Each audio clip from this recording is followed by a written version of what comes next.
बताएं मुझे, इसराइल के साथ स्पेसिफिकली नफरत क्यों है? ये इस्लामी नुक्ता नज़र से तो कुरान में लिखा है युद्धों सारा आपके दोस्त नहीं हो सकते। चाइना को बाइकआउट करें फिर? चाइना को तो मैं कहता हूँ बाइकआउट करना चाहिए। चाइना को जितनी जल्दी हो सकता है हमारे मुल्क की इकॉनमी। अच्छा, क्या खैर है ना, खैर है बात ना। है। अच्छा मैं बेरोजगार हुआ चाइना की वजह से हुआ। हमारी फैक्ट्री बंद हुई वो चाइना की वजह से हुई। अच्छा, कैसे? चाइना के बर्तन बिक रहे हैं, हमारी फैक्ट्री की जो बरकत है वो महंगे, क्योंकि बिजली ज़्यादा कॉस्टली होने की वजह से वो चाइना की दरामद करके भी चीज़ सस्ती मिल रही। जो कौमें अपने मुल्क की चीज़ चाहे महंगी मिले उसको यूजेबल नहीं करेंगे तो कभी तरक्की नहीं कर सकते। चाइना की कोई मंडी नहीं है और चाइना पाकिस्तान की मंडी। आज हम उसको छोड़ दें हमारे लिए मुश्किलात आएंगी, लेकिन चाइना फेल हो जाएगा। चाइना की अपग्रेड जाने की वजह गुर्बत से निकले। मैं उनका रेडियो सुनता हूँ सुबह सुबह 7 बजे से, तो उसमें वो बताते हैं कि हमारे 70% है ना गुर्बत ख़त्म होगी। पाकिस्तान में ही वो ना गोदामों में बना के चीज़ें नहीं रखते, वो सिर्फ सैंपल दिखाते हैं।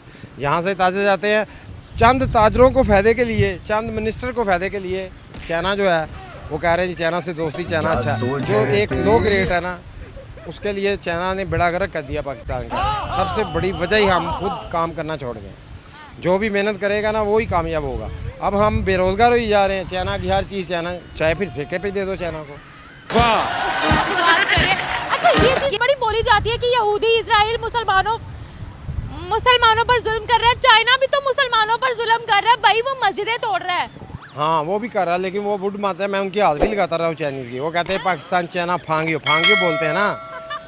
तो वो क्या बोले तो बोले जो दोस्त जो आपके बगल में आके काम कर ले तो उसको कह रहे हैं आप सही है। जो मैंने बात की वो अब आपने क्वेश्चन कर दिया कि चाइना तोड़ रहा है। तो मेरी जो नफ़रत थी ये मुझे नहीं पता था, लेकिन चाइना ने ये नफ़रत जो थी आपके ज़ुबान से भी निकली। हमें जितनी जल्द हो सकता है डिस्कनेक्ट होना चाहिए चाइना से। चाइना से डिस्कनेक्ट होंगे हमारी कामयाबी कामरा नहीं होगी, नहीं तो मुल्क डूब जाएगा। तो सर सऊदीया के बारे में क्या कहेंगे? क्या इस तरह से वो आगे बढ़ेंगे, उनकी इकोनॉमी बेहतर होगी? नहीं, उनकी इकॉनमी बहुत ज़्यादा डिस्टर्ब हुई है इस वक्त, लेकिन वो अब इसराइल से और दूसरे जो ब्लॉक नया बन रहा है ना उसमें वो इंटर होने की कोशिश कर रहे हैं। और उनकी अब कोई समझ नहीं आ रही। जैसे मोहम्मद बिन सलमान साहब आए थे पाकिस्तान इमरान खान के दौर में, तो उनसे मीडिया ने सवाल पूछा कि आप नवाज शरीफ के कैसे आपके तल्लुकात हैं, तो उन्होंने कहा उर्दू में, उन्हें उर्दू भी आती है, उन्होंने कहा दिल के करीब। अब दिल के करीब चोरों में के वो एक्टिविटीज़ उनकी ना, वो एक्टिव आदमी है वो मोहम्मद बिन सलमान। तो आपको लगता है कि इस तरह से वो अपने मुल्क को आगे ले जाएंगे? नहीं, वो अपनी याशियों के चक्कर में पड़े हुए हैं, आगे नहीं लेके जा रहे। सऊदीया की काया पलट रही है। आप क्या बातें कर रहे हैं? कौन सी है याशी? बहुत सारी सदमे खोल रहे हैं जो इस्लाम के ओपोजिट है, मुखालफ है, वो चीज़ें वो डेवलप कर रहे हैं। मेरी बात सुने, वहाँ शरीयत है या नहीं? हम हज उम्रा करने 1 मिनट सऊदीया जाते हैं कि नहीं?